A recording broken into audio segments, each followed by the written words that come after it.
The morning sun filtered through the white curtains of the Marshall family's house in Greenwood, Colorado. The neighborhood was quiet, the kind of suburb where everyone waved politely, and nothing bad ever happened. Emily Marshall was halfway through brewing coffee when she noticed something odd. Danny's door was slightly open. Her heart gave a tiny skip. The night before, she had tucked her 6-year-old son into bed, kissed his forehead, and turned on the soft nightlight shaped like a rocket ship. He never slept without it. She pushed the door gently. The room was neat. The blanket folded back, the pillow dented where his small head had rested, and on the bed sat his stuffed bear, Mr. Buttons, staring blankly into the empty space. Danny. Her voice was quiet, careful not to wake her husband, Robert. No answer. She checked under the bed, inside the closet. Nothing. Panic settled in, cold and suffocating. She called her husband's name, and soon Robert appeared, still in his t-shirt and pajama pants. The look on Emily's face told him everything. Within minutes, they were running through the house, the back door slightly ajar, the alarm panel blinking red. Emily froze. There, on the kitchen counter, was a folded piece of paper. Her hands trembled as she unfolded it. The words were printed in neat block letters.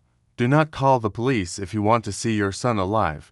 The paper slipped from her fingers. Robert grabbed his phone anyway. "We're not doing this. We're calling someone," he said, his voice shaking with rage. Emily could barely breathe. "But they said." "I don't care what they said." Within an hour, the Greenwood Police Department had surrounded the Marshall home. Officers dusted for fingerprints, took statements, and collected the note as evidence. Yet the scene looked clean. No signs of forced entry, no broken locks. Whoever had taken Danny knew the layout and how to disable the alarm.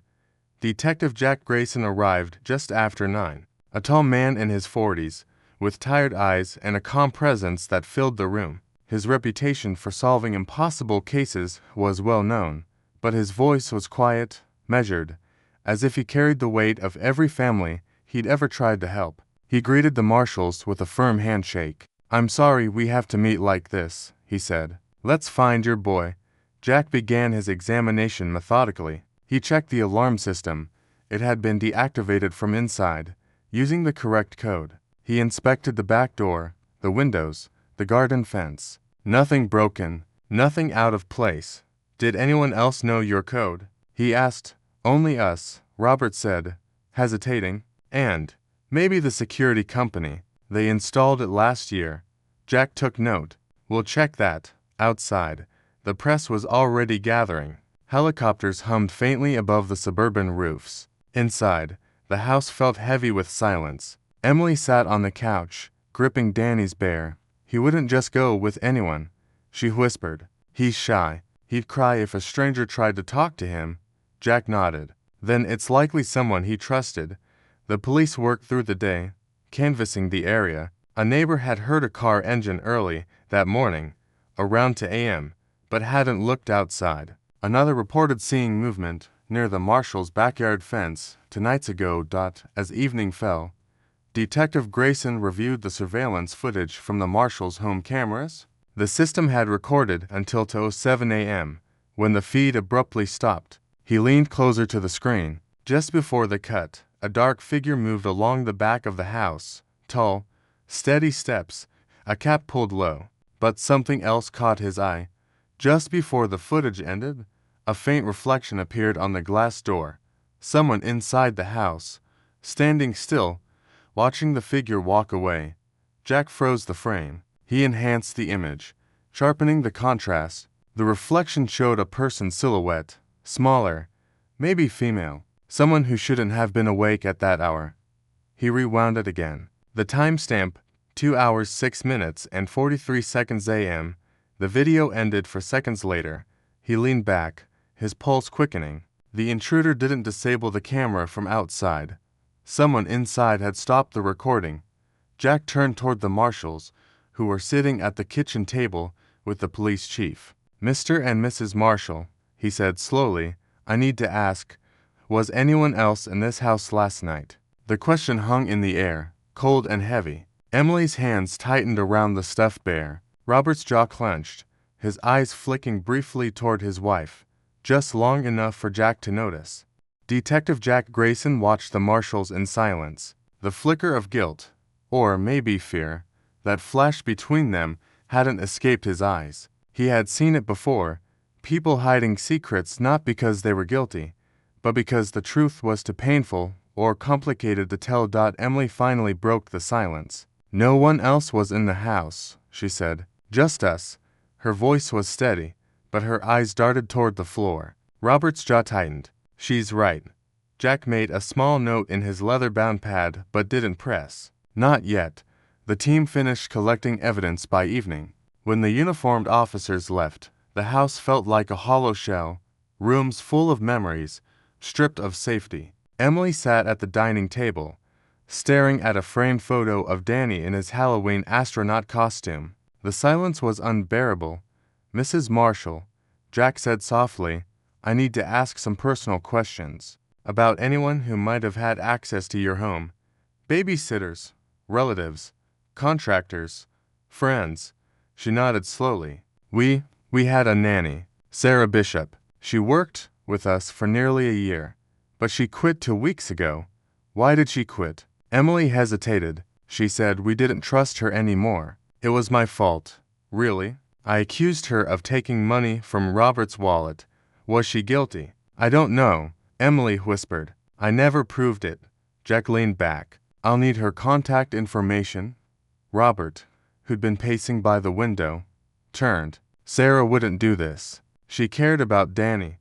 "Maybe," Jack said calmly, "but caring doesn't always stop people from doing desperate things." He spent the next hour making calls. Sarah Bishop's phone went straight to voicemail. Her last known address was a small apartment on the east side of Greenwood. Jack planned to check it first thing in the morning. Before leaving, he asked to see the garage. Something about the case felt too clean, too rehearsed. The garage door groaned open, revealing Robert's car, shelves of tools, and neat boxes labeled Christmas, camping, old toys. Jack scanned the floor. Then something odd caught his attention. A rectangular doormat near the workbench that didn't quite sit flat. He crouched down and lifted it. Beneath it lay a small, black flip phone, the kind people hadn't used in a decade. Dusty, but clearly placed there deliberately. "Mr. Marshall," Jack called out. "Do you recognize this?" Robert frowned. "No, that's not mine." Emily came closer, her face pale. "What is that doing here?" Jack put on gloves and flipped it open. The screen lit up, weak but functional. Only one contact was saved in the phone book. "Mom." He stared at it for a long moment before stepping outside for signal. The night air was cold, carrying the faint hum of the highway. He pressed call. The line rang twice. Then a voice, female, low, almost whispering. "You're too late," she said. "He's not there anymore." Jack froze. "Who is this?" he asked. But the line went dead. He tried calling again, disconnected. No trace. Jack immediately handed the phone to the forensic technician for data extraction. "I want the GPS history, call log, everything," he ordered. But the tech shook his head. "This phone's been wiped clean. No SIM, no storage card. Whoever used it knew what they were doing." Back inside, Emily sat trembling, clutching Danny's toy bear again. "What did she say?" Jack hesitated, watching her closely. "She said he's not there anymore." Emily's breath caught. "What does that mean?" "It means," Jack said quietly, "they're moving him. Which also means we're close enough to scare them." The next morning, Jack drove across town to Sarah Bishop's apartment. The door was slightly ajar. He drew his gun and pushed it open. Inside, the small room was empty, stripped of furniture, drawers pulled out, clothes gone. But there was one thing left behind, a small framed photo on the counter. It showed Sarah with Danny in the park, laughing as he fed ducks. Jack stared at it for a moment, then noticed something on the back of the frame, a faint fingerprint smudge, streaked with black ink. Forensics would need to run it. Just as he turned to leave, his phone buzzed. It was Officer Ramirez from the tech team. "Detective, we got something from the phone battery. Partial GPS data. Last active signal pinged off a cell tower near Route 19. Old Greenwood Motel. Jack's pulse quickened. I know the place. Abandoned for years. Then you'd better see this. Ramirez said. We found something else. The phone was powered on briefly at 2:30 this morning, 15 minutes after the kidnapping. Jack arrived at the motel half an hour later. The building loomed like a ghost from another time. Faded sign, boarded windows, parking lot covered in weeds. He stepped inside carefully, flashlight cutting through the dust. The smell of mold and old smoke lingered in the air. Room 12. The GPS coordinates pointed there.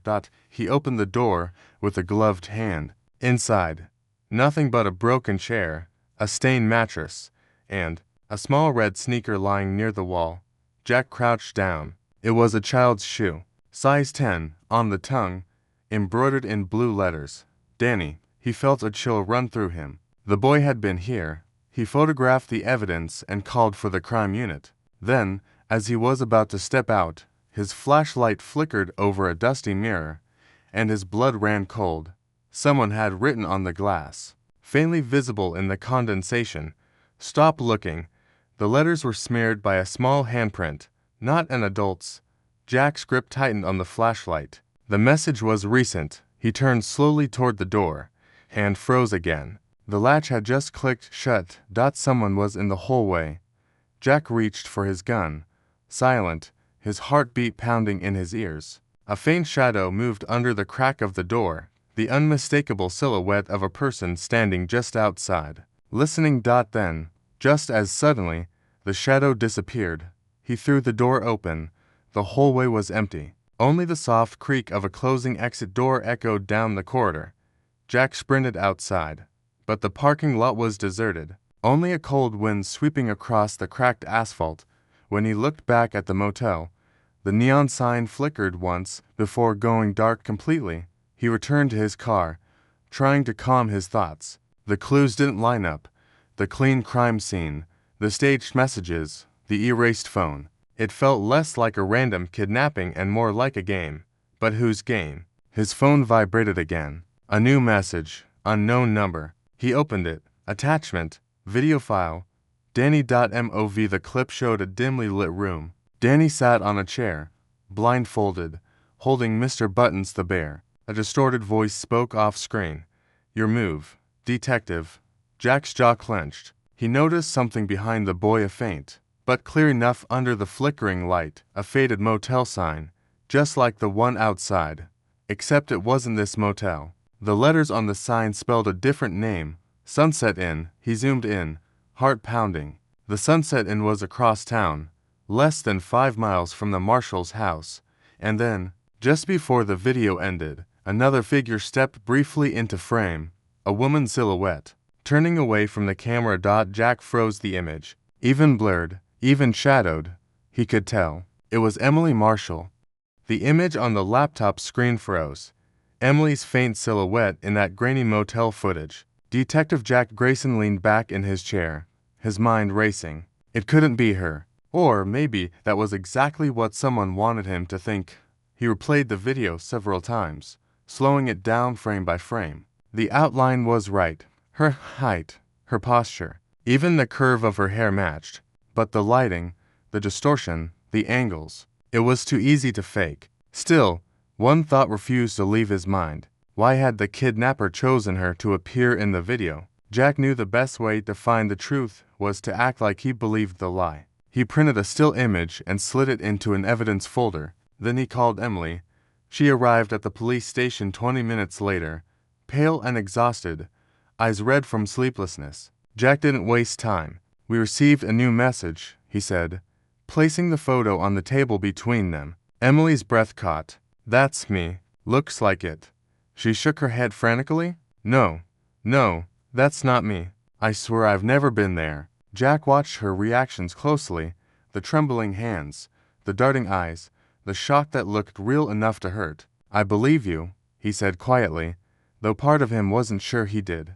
But whoever sent this wants to destroy your credibility. Robert entered a moment later, face pale and drawn. They're trying to tear us apart, he muttered. They know exactly what they're doing. Jack leaned forward. Tell me again about the people who might want to hurt you. Anyone with a grudge, Old business disputes.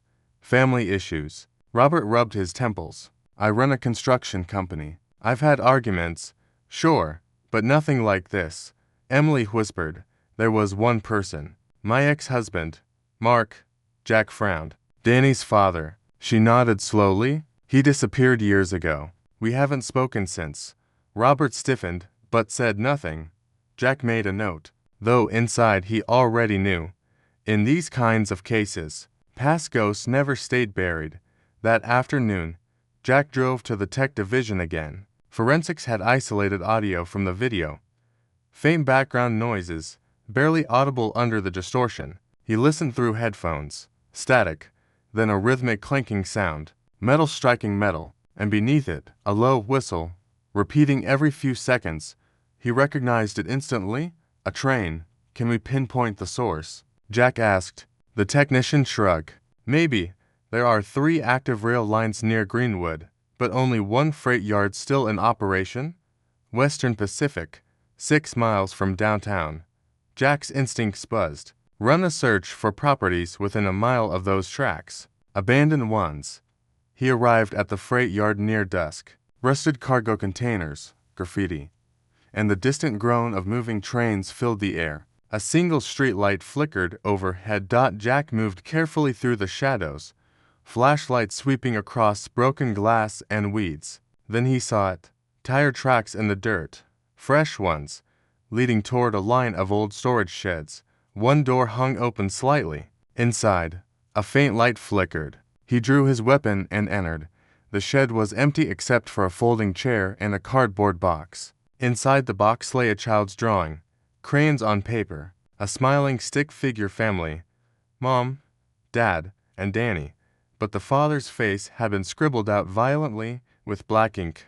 Jack stared at it for a long moment. Then his phone rang. An unknown number. He hesitated, then answered. Detective Grayson, a woman's voice, the same one from the mysterious call before. You keep coming closer, she said softly. Who are you? You should stop. You're not saving anyone. Where's Danny? Silence. Then, he's safe. For now. But the truth will destroy that family. Detective, do you really want to find it? Where is he? Jack barked. But the line went dead again. He pocketed the phone, fury simmering beneath his calm surface. Whoever she was, she knew him. And she knew the marshals. At midnight, back at his apartment, Jack couldn't sleep. He replayed everything. The erased phone, the fake video, the background sound of trains, the scribbled-out father. He opened his caseboard and pinned a photo of Emily and Robert side by side, connected by a red string to the word motive. Next to it, he wrote, Inside job, revenge, ransom, but something didn't fit. The kidnappers hadn't asked for money. No ransom note, no demand, just cryptic warnings and psychological games. He stared at the timeline again. Why take the boy if not for ransom? Then, suddenly, his computer pinged. An incoming email. No subject line. The sender, unknown at protonmail.com. He opened it cautiously. Inside was a single sentence. He's not the only one who's been taken.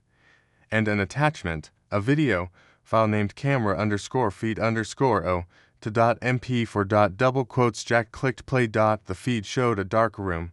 Concrete walls.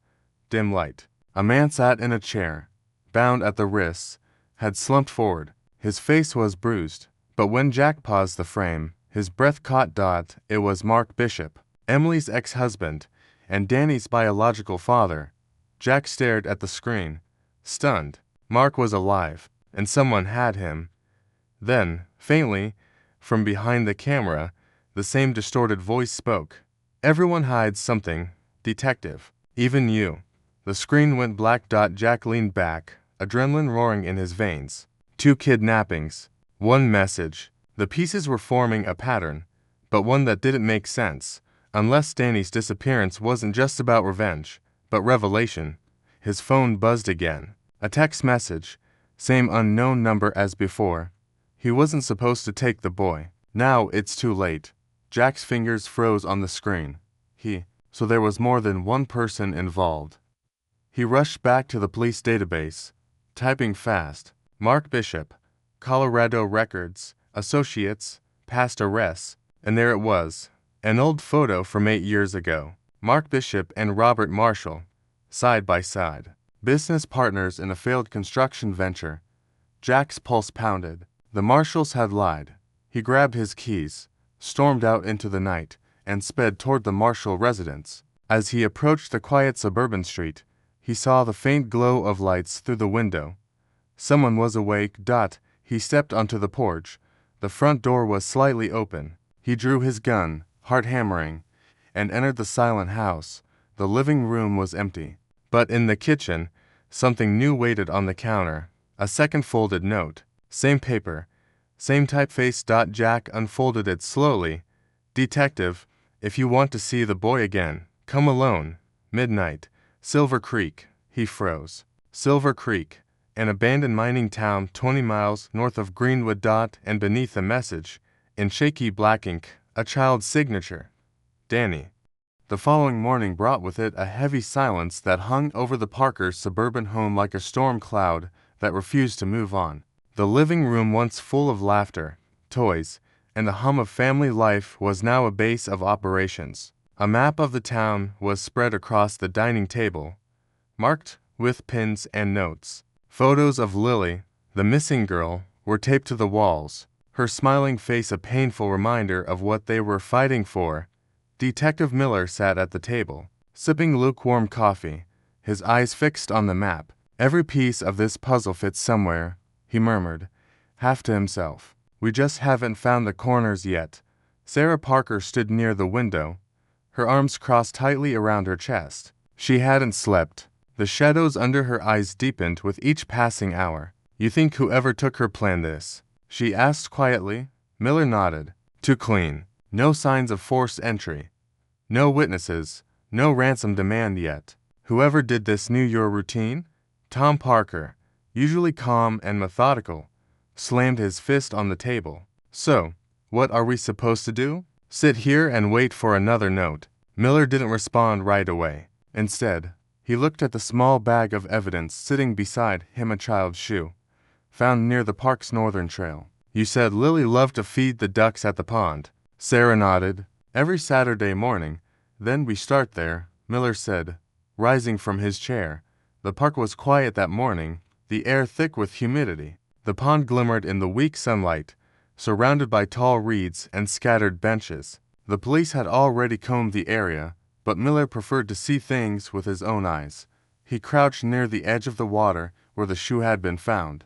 The mud was still disturbed, and a faint trail of flattened grass led away from the pond, toward the trees. This wasn't made by a small child, Miller said, tracing the footprints with a gloved hand. Boots? Heavy ones. Tom followed his gaze. You think someone carried her through there? Looks that way, Miller replied. And not recently. Rain last night blurred the tracks. But there's something else here. He pointed to a faint tire mark, almost invisible under the mud. A vehicle, maybe a dirt bike or small ATV. They used it to get her out fast. Sarah shivered. That means they knew the park trails. Not many people do. Miller stood up. Someone local. Someone who's been watching you. They followed the tracks deeper into the trees, until the path opened into a small clearing. There, behind a cluster of rocks, lay something wrapped in plastic. Sarah gasped. When Miller pulled it open, it was Lily's pink backpack. Inside were her crayons, a half-eaten granola bar, and a folded piece of paper. Miller unfolded it carefully. Written in block letters were 5 words. She's safe. Find the truth. Tom's voice trembled. What the hell does that mean? It means this isn't random, Miller said grimly. This is personal. He scanned the clearing, eyes sharp, senses heightened. There was something else, something deliberate about how the backpack had been left. Not hidden, but placed where they'd find it. As the wind rustled through the trees, a faint sound echoed from somewhere deeper in the forest, a metallic clank, like a chain striking stone. Miller raised his hand. Stay here, he whispered, moving slowly toward the sound. The brush thickened as he advanced, his flashlight beam cutting through the green shadows. Then he saw a rusted gate half buried under vines, leading into what looked like an abandoned service tunnel. A faint breeze carried the scent of damp earth and something metallic. Oil. Maybe, Miller's heart quickened. He turned back toward the Parkers, who were watching from the edge of the clearing. "This place isn't on any park map," he said. "Whoever took Lily might have used it." Sarah's voice broke. "Do you think she's in there?" Miller glanced at the dark tunnel mouth. "If she was, she's not anymore." He paused, then added, "But whoever left that backpack wanted us to find this." He shone his flashlight on the inside of the gate. Fresh scratches marked the metal. Letters carved roughly into the surface dot that spelled one word: before. Miller's brow furrowed. Before what? He muttered dot, and then, from somewhere deep inside the tunnel, came a faint echo, 3 slow knocks. As if someone or something was signaling back. Miller froze. The Parkers exchanged terrified glances. He drew his gun, stepping closer to the darkness. "Hello," he called out, voice steady but alert. The echo answered again, 3 knocks. Then silence. The detective turned to Tom and Sarah, his face pale. "Someone's been here. Recently." The sound of a twig snapping behind them made Sarah spin around. For a split second, she thought she saw movement, someone slipping behind the trees. When Miller gave chase, the figure was already gone, leaving behind only a trail of footprints leading toward the road, and a small silver pendant hanging from a branch engraved with a single initial, R. The pendant glimmered faintly in Miller's gloved hand, catching what little sunlight managed to pierce the forest canopy. The letter R was etched deeply into the silver, clean, deliberate, and old. Not a child's trinket, but something with weight and history. Sarah's voice trembled. "That's not Lily's. I've never seen it before." Miller nodded, still studying the object. "Which means whoever dropped it either wanted us to find it, or made a mistake." Tom frowned. "You really think someone's leaving us clues? Why not just tell us where she is?" Miller pocketed the pendant carefully. "Because this isn't about ransom or mercy. It's about control. Whoever did this wants us to play along." Back at the Parker residence, Miller laid the pendant on a folded cloth beside the other evidence. The table looked more like an investigation board now: maps, photos, notes, and now, a symbol. Sarah stood over it, arms wrapped around herself. The letter R. Could it be someone's name? "Maybe," Miller said. "An initial. Or maybe part of a message." He opened his notebook. "Let's think about anyone in your circle: neighbors, co-workers, friends, anyone whose name starts with R." Sarah's brow furrowed. "R. Well, there's Rachel, my sister, but she lives in Chicago. She hasn't visited in months. And there's Robert, our landscaper. He comes every 2 weeks. Robert." Miller repeated, "Last visit." Tom spoke up. 3 days before Lily disappeared. He trimmed the hedges and left early. Said he wasn't feeling well. Miller's eyes narrowed. "Did he seem nervous?" Tom hesitated. "Actually, yes. He kept checking his phone. Said something about needing to meet a friend." Miller closed his notebook with a soft snap. "We're going to pay Mr. Robert a visit." Robert Livingston lived on the outskirts of town, in a 1-story house surrounded by rusted tools and overgrown weeds. His truck, a faded blue pickup, sat in the driveway. Miller motioned for the Parkers to stay back as he approached the door. He knocked firmly. No answer. He knocked again, louder. "Mr. Livingston." "Detective Miller, County Police." Still nothing. Just as he turned to circle the property, a voice called out from the side yard. "He's not here." An elderly neighbor leaned against the fence, cigarette in hand. "Left early this morning, around 5. Packed a bag. Didn't even say goodbye." Miller's gut twisted. Did he say where he was going? The neighbor shrugged. "Just muttered something about heading north before they catch up. Seemed scared." Miller thanked her, then motioned for Tom and Sarah to come closer. "He's running, which means he's either guilty or terrified of whoever is." An hour later, they stood in Robert's small, cluttered living room. Miller had obtained a warrant fast. The place smelled of old coffee and motor oil, but what caught his attention was a corkboard against the wall. Photos, maps, receipt sand at the center. A picture of Lily Parker at a playground, circled in red ink. Sarah gasped. "Oh my God." Miller's jaw tightened. He's been watching her. He pulled the papers off the board. Most were meaningless scraps of schedules, grocery lists, but one sheet stood out. a torn piece of lined notebook paper with a handwritten message. Or don't forget the drop point. Before they find her. Tom's face went pale. So, there's another person. Miller nodded grimly. This isn't a one-man job. And the pendant maybe or isn't Robert at all. Maybe it's the person he's working for. He looked around the room again. Something didn't fit. A small rug in the corner bulged oddly. Miller pulled it aside, revealing a trapdoor. Tom's breath caught. What the hell? Miller motioned for silence. He drew his flashlight, opened the hatch, and climbed down into a narrow cellar. It wasn't large, but what was inside made his stomach turn. The walls were lined with photographs of children, some local, some clearly not. Newspaper clippings about kidnappings. Notes connected by red string. In the center of it all was a map marked Route 47, a rural highway leading toward the northern woods. Pinned beside it was a receipt dated 2 days ago for gasoline and a motel in Mill Creek, a town 3 hours north. Miller called up to Tom and Sarah. He's on the move. Mill Creek. That's where he's going. But, as he turned to leave, his flashlight beam caught something else, a new piece of paper, pinned just above the map. This one wasn't old. The ink was still fresh. It read, Detective Miller, stop looking, or you'll lose more than one child. Miller froze. His heart pounded. The handwriting was neat, sharp, and confident. Sarah's voice echoed from above. Detective, what is it? He crumpled the note in his fist. Nothing you need to see yet. But inside, a cold realization took hold. Whoever they were chasing knew his name, and knew exactly how to reach him. The drive north was long and tense, the silence between the three of them heavy with fear and exhaustion. Rain streaked the windshield, blurring the forested highway into smears of gray and green. Sarah sat in the back seat, clutching Lily's favorite stuffed rabbit. She hadn't said a word since they left town. Tom sat beside Miller, his hands clenched into fists on his knees. Miller's mind ran in circles. The note from the basement still echoed in his head. Stop looking, or you'll lose more than one child.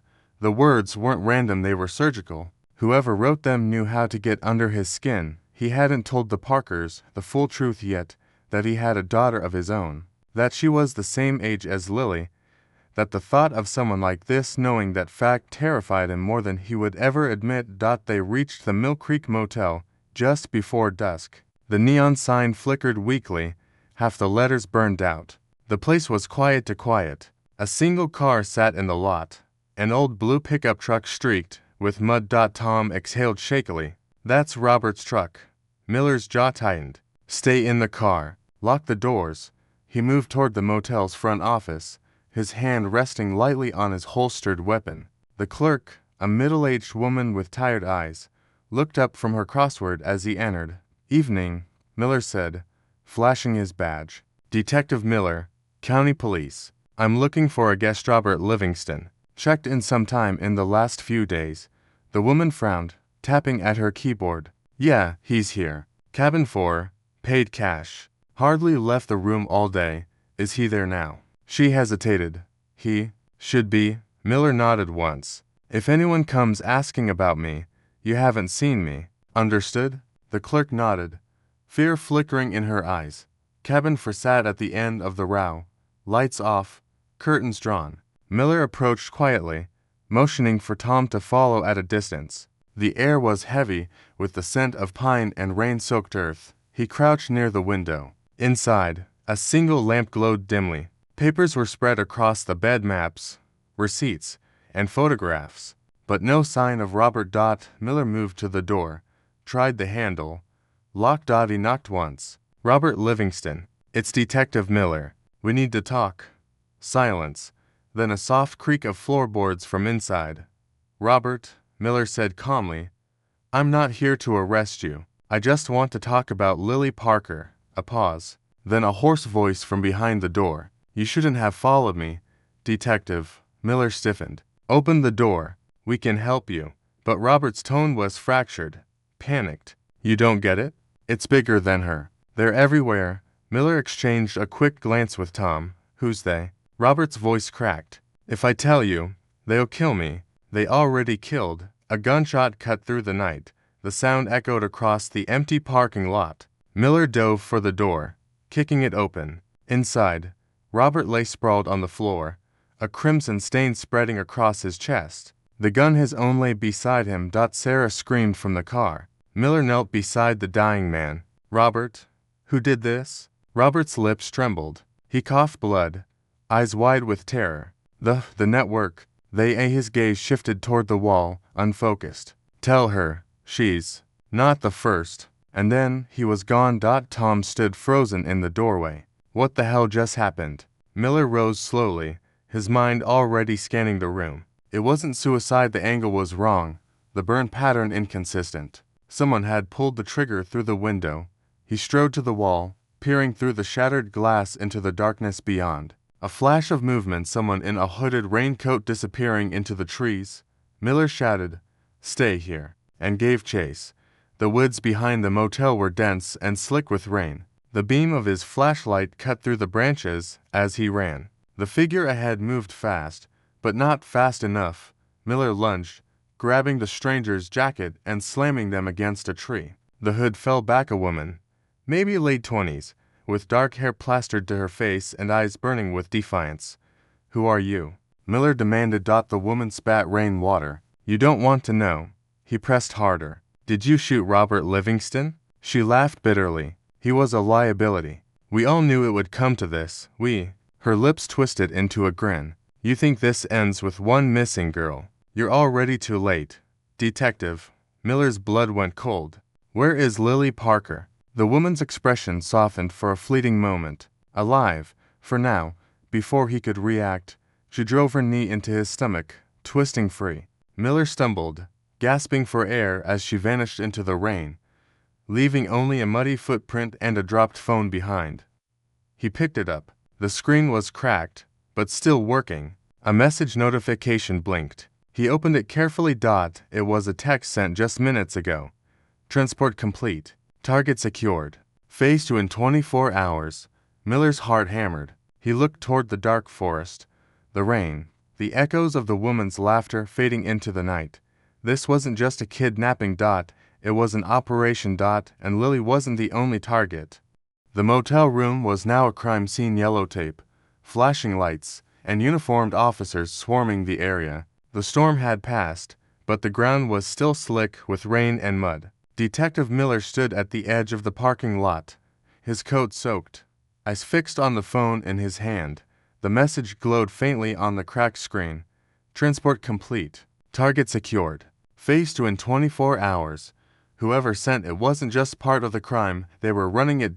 Sarah and Tom waited near their car, watched by a patrol officer. Sarah's face was pale, her hands trembling. "Detective," she called out softly. Was that man Robert helping them?" Miller hesitated. "He was involved, yes, but I think he wanted out, and that got him killed." Tom's jaw tightened. "Then we find the rest of them before they touch another kid."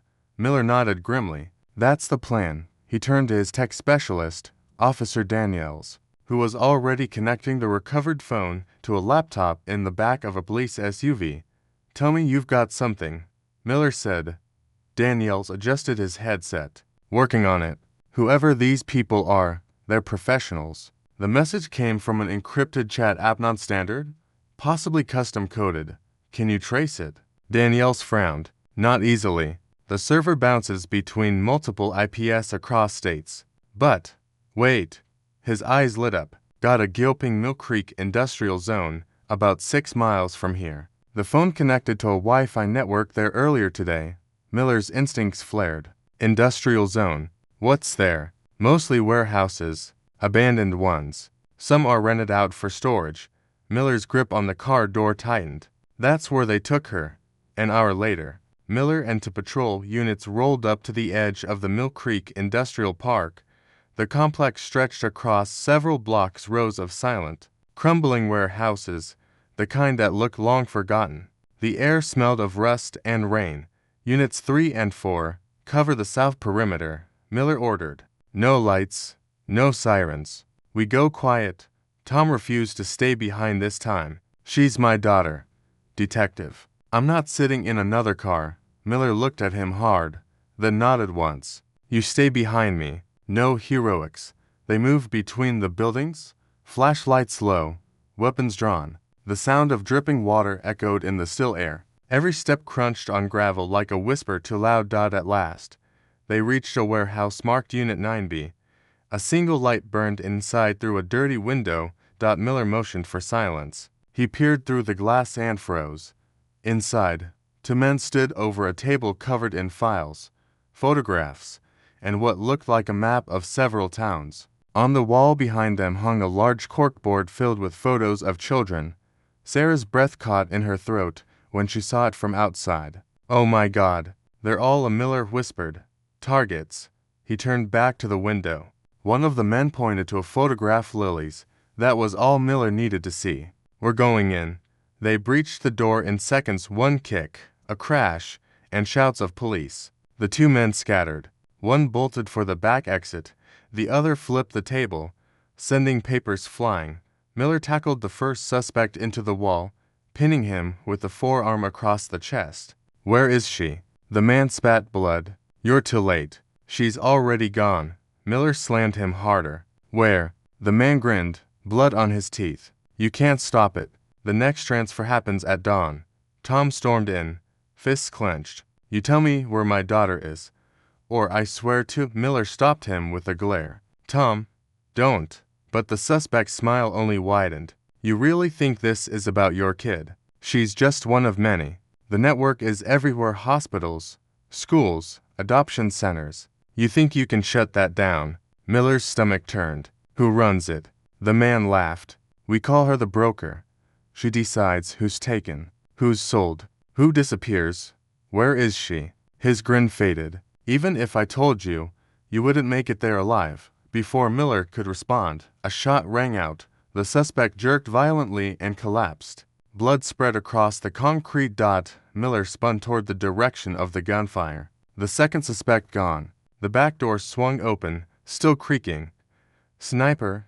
Daniels shouted over the radio. "Rooftop, east side." Miller grabbed Tom, pulling him behind a crate as another bullet shattered the window. "Stay down." He peered around the corner just long enough to see a black SUV speeding away down the alley. "Daniels, track that vehicle." Miller barked, already on it. As the sirens wailed in the distance, Miller stood among the chaos, blood on his hands, shattered glass at his feet, and a board full of missing children staring down at him. He walked back to the corkboard, his eyes scanning the photos. Beneath Lily's picture, a tag read, "Lot number 17. Delivery confirmed." He ripped it off and turned to Sarah and Tom. "They're moving the kids like cargo. And Lily's next." Tom's voice broke. "Then we've got less than a day." Miller nodded. "We stop them before sunrise, no matter what it takes." He looked down at the blooded floor where the suspect had fallen, the echoes of the gunshot still ringing in his ears. The network was vast, ruthless, well-funded, but for the first time, Miller had something real: a lead, a name, and a ticking clock. The sky was still black when Miller's SUV tore down the county road, headlights slicing through the mist. The clock on the dashboard read 3:47 a.m. They had little more than 2 hours until dawn and until Lily's transfer.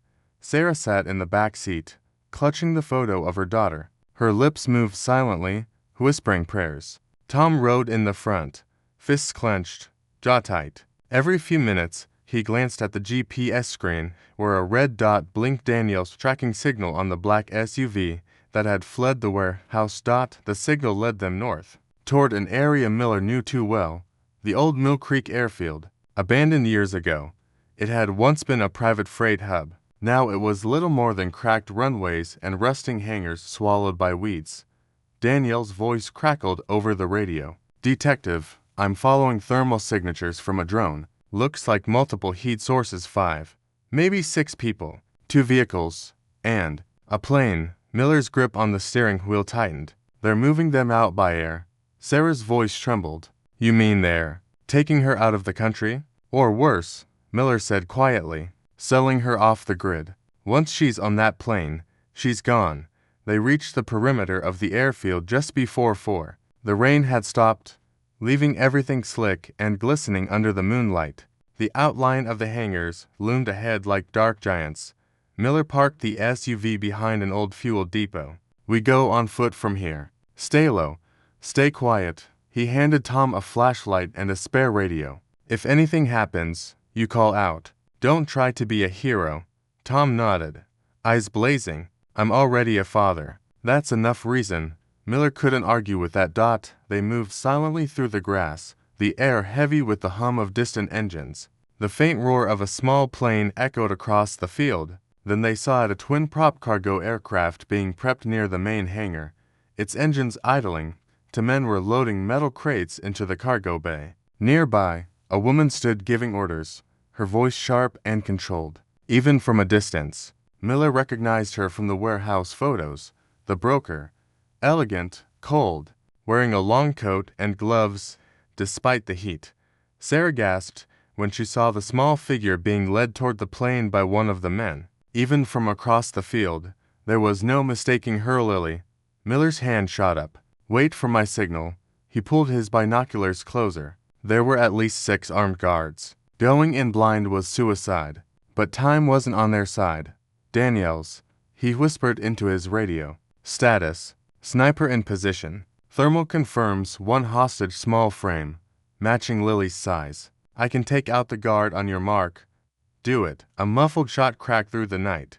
1 guard fell before he hit the ground. The others turned, shouting. Miller and Tom broke cover, sprinting toward the hangar. Police. Drop your weapons. Miller yelled. Gunfire erupted. Bullets tore through the air, pinging off the crates. Miller ducked behind a forklift, firing back in controlled bursts. Tom crawled toward Lily, who was crying and calling for her mother. Lily, stay down, baby. Sarah screamed, her voice breaking. Miller hit one of the gunmen square in the shoulder. Another went down seconds later. The broker turned sharply, glaring at Miller as the chaos unfolded. End this now, he shouted. Her calm expression didn't falter. Detective Miller, she said evenly, voice carrying across the hangar. You have no idea who you're dealing with. Try me. She raised her hand and one of her men dragged a second child into view. A boy, maybe 9 years old, gagged and terrified. Miller froze. What the hell? You shoot again, the broker said, and the boy dies. This is bigger than your little rescue mission. Tom's voice thundered from behind a crate. Let her go. The broker smiled faintly. I'm afraid not. Lily is part of a very special shipment. Do you know what her father does for a living? Detective? Miller blinked. Thrown. What are you talking about? Tom looked just as confused. What the hell does my job have to do with this? The broker stepped closer, her face lit by the flickering light of the plane's landing lamps. You work for the Defense Department, don't you? Contract engineer? Classified projects. Tom's breath caught. How do you know that? Because your daughter, in just ransom. Mr. Parker. She's leverage. Miller's stomach dropped. They're not just traffickers. They're blackmailers. The broker nodded slightly. You'll deliver a data drive from your office tomorrow morning. In exchange, you get Lily back. If not, she disappears forever. Tom's hands shook. You think I'd trade national security for my child? Her cold smile returned. I think you'll do anything for your child. For a split second, no one moved. Then Miller saw his chance. Daniel's drone camera light flashed twice. Signal ready. Miller shouted. Now! A flashbang exploded near the hangar door, blinding the guards. Miller rushed forward, grabbing Lily and pulling her into his arms as Tom tackled the nearest gunman. Sarah screamed her daughter's name, running toward them. Gunfire filled the air again. The broker ducked behind the plane's wing, returning fire, before sprinting toward the cockpit. The engines roared louder. Miller fired twice, but she vanished inside. The propellers spun faster. Get them out, he yelled at Tom and Sarah, handing Lily over. Go, now. Tom hesitated. What about you? I'm not letting her escape. Miller sprinted toward the plane as it began to roll forward. He grabbed the cargo door handle and hauled himself inside just as it lifted off the ground. The plane shuddered violently as it climbed into the stormy sky. He was now alone, trapped on a plane with the broker. The rain started just before midnight, steady and cold, as Detective Miller pulled his car to a stop outside the old marina on Lake Somerset. The headlights cut through the fog, illuminating the warped wooden docks and the faint outline of boats bobbing on the black water. The message had come just an hour earlier, a distorted voice on a burner phone, saying only, "Come alone. You're close. Bring the files." He had known it was a trap, but he also knew he couldn't risk ignoring it, not with Lily still missing. Inside the car, the radio crackled with static. Miller checked his gun, then the photo of the little girl taped to his dashboard. "Hang on, kid," he muttered. "I'm coming." He stepped out into the rain. The sound of water slapping against the pier echoed through the night. A single light burned at the far end, inside a warehouse that had been abandoned for years. As Miller approached, he noticed tire tracks fresh in the mud. He wasn't the first to arrive. The door was unlocked. Inside, the air was thick with the smell of oil and mildew. Shadows moved between the stacked crates. He drew his gun, his flashlight sweeping the room. Then a voice, calm, measured. "Female, I was wondering when you'd show up." She stepped out of the darkness. The woman known only as the broker, the same figure who'd orchestrated ransom drops for years without ever being caught. She was dressed in black, her eyes sharp and calculating. "You've been busy," she said, nodding toward the folder in his hand. "Tracking payments, chasing ghosts, but you don't see the bigger picture, do you, detective?" Miller didn't lower his weapon. "Where's the girl?" The broker smiled faintly. "Safe. For now."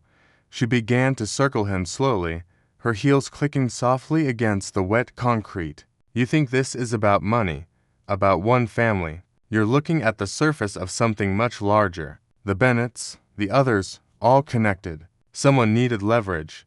"Leverage for what?" Miller demanded. She tilted her head. "Ask your captain. Or better yet, ask Sarah Bennett." The name hit him like a blow. "What did you say?" "She wasn't supposed to tell you everything," the broker continued. "But she knows who paid for the abduction. Not to harm Lily, to hide her, to protect her from the truth." Miller's pulse pounded. "You're lying." "Am I?" The broker raised her wrist. A small device blinked in her hand. "There's a drive inside that crate. Everything you need to know is on it. But you'll have to move fast." "Why?"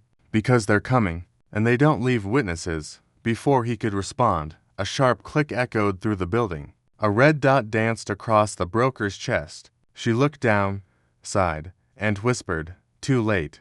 The gunshot tore through the silence. She fell instantly. Miller dove behind a crate as glass shattered above him. Another shot whizzed past. He crawled low, firing toward the source of the muzzle flash. Somewhere in the shadows, a door slammed. Tires screeched outside. When he looked back, the broker was gone. Only a dark stain on the floor remained. But the crate she'd mentioned was still there, slightly open. Inside, under a tarp, he found a small metal case, a flash drive, and beside it, a child's bracelet, pink and glittering. Lily's bracelet. He clutched it tightly, his mind racing. The broker's words echoed again. "Ask Sarah Bennett." Miller's phone buzzed in his pocket. Unknown number. A text. "Detective. Don't trust them. Come to the lake before dawn. I'll explain everything." Saray, he stared at the message, the rain hammering the roof above him. Was it really her? Or another trap? Either way, he knew what he had to do. He stepped back into the storm, the flash drive in one hand, the bracelet in the other. Behind him, the warehouse burned. Someone had set it ablaze. The flames reflected in his eyes as he whispered to himself, "This ends tomorrow." The gray morning mist clung to the edges of the lake like a shroud. The small boat glided soundlessly over the still water, the only sound the slow hum of the motor and the hollow echo of their hearts. Detective Miller stood at the bow, his coat pulled tight against the cold wind, his eyes fixed on the distant boathouse. Beside him sat Michael and Sarah Bennett, pale and silent, their faces drawn tight with fear and hope. It had been 12 days since Lily vanished. 12 nights of nightmares, of chasing shadows, of finding one false lead after another. But last night, a tip from a fisherman had brought new light. He'd seen a man matching the suspect's description coming to this lake in the early hours, carrying something wrapped in a blanket. When they reached the dock, Miller raised his hand to stop the Bennetts. "Stay here," he ordered quietly. "I'll check it out first." He stepped onto the wooden planks, his boots creaking. The boathouse stood ahead, half collapsed and rotting, its windows black as empty eyes. The air smelled of rust, old gasoline, and decay. Miller pushed the door open. It groaned loudly. Inside, light filtered through cracks in the wall, revealing scattered tools, ropes, and fishing nets. In the center of the floor, something caught his eye, a child's shoe. Small, pink, with a butterfly on the strap. He called out, voice tight, "Lily." No response, only the sound of water dripping through the roof. Then, a muffled cry. Miller spun around. It was faint, barely audible, but unmistakable. He followed the sound to the back of the boathouse, where a heavy wooden crate stood half buried under tarps. He tore them away and pried open the lid. Inside was a terrified, trembling girl, Lily. Her wrists were tied, her face streaked with dirt, but her eyes were alive. The detective's throat closed as he whispered, "You're safe now, outside." Sarah screamed when she saw Miller carrying Lily out in his arms. She ran forward, falling to her knees, sobbing, holding her daughter so tightly the child could barely breathe. Michael stood frozen, tears streaming silently down his face, but before relief could settle, Miller's instinct screamed again. From the corner of his eye, he saw a flash of movement, a figure running toward the woods. The suspect. He drew his gun and shouted, "Stay with her." Then he took off after the man, crashing through the trees. The forest erupted with motion, branches snapping, birds scattering. Miller's breath came in ragged bursts. Finally, the figure stumbled. Miller tackled him to the ground. They struggled in the mud until Miller slammed the man's arm behind his back, pinning him. The suspect's face twisted in fury. It was the same man from the gas station camera, the same smirk. "Why?" Miller demanded. "Why take her?" The man laughed hoarsely. "You'll never understand. It wasn't about her. It was about them." Miller froze. Them who? But before he could answer, a gunshot cracked through the air. The man jerked, a bullet through his chest. Miller looked up to see a figure retreating through the fog on the opposite bank. Someone else had been there. Someone who didn't want the truth to come out. He rushed to the suspect, but it was too late. The man was dead, and his last breath carried no confession.